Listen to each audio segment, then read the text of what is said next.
Ready start. Paragraph. ग्रामीण भाग हा भारताचा आत्मा आहे असे म्हटले जाते. वरील विधान लक्षात घेता ग्रामीण भाग फार महत्त्वाचा असून त्या विभागाचा विकास करणे अत्यावश्यक आहे. भारतातील अंदाजे 70% लोक खेड्यात राहतात, पण त्यांच्याकडे स्वातंत्र्यापर्यंत दुर्लक्ष झालेले होते. आजसुद्धा त्यांच्या विकासाबद्दल खूप गप्पागोष्टी केली जाते, पण प्रत्यक्षात फारच कमी प्रयत्न केले जातात. नियोजन मंडळाने नियोजन करताना खेड्याच्या विकासाला खास प्राधान्य दिले पाहिजे.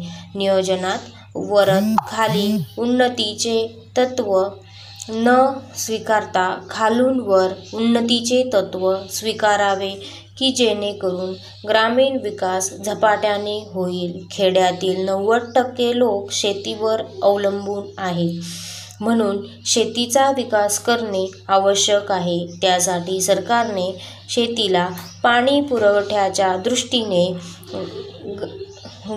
धरणे, कॅनॉल बांधून पाणी पुरवठ्याची व्यवस्था करावी व बँकेमार्फत शेतकऱ्यांना बैलगाडी, शेतीची अवजारे, खते, सुधारित बी-बियाणे, विहीर खोदण्यासाठी व त्यावर विजेचा पंप बसविण्यासाठी माफक दरात व दीर्घ मुदतीचे कर्ज दिले जावे.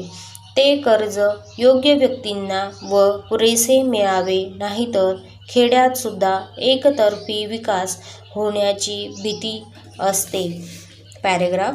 शेतकरी व मजूर रक्ताचे पाणी करून शेतीतून उत्पादन काढतात व त्या उत्पादनात धान्याला योग्य भाव मिळत नाही.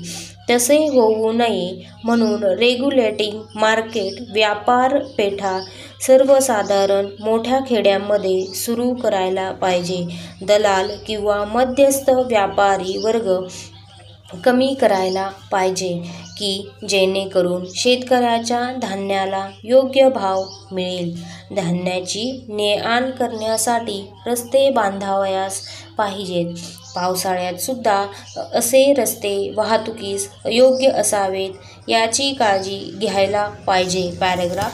बरेच वेळा धान्य साठवून ठेवण्याच्या सोयी खेड्यांमध्ये नसतात, त्यामुळे शेतकऱ्यांना आपले धान्य हंगामाच्या काळात स्वस्त दरामध्ये विकावे लागते. तसे होऊ नये म्हणून गोदामाची सोय करायला पाहिजे.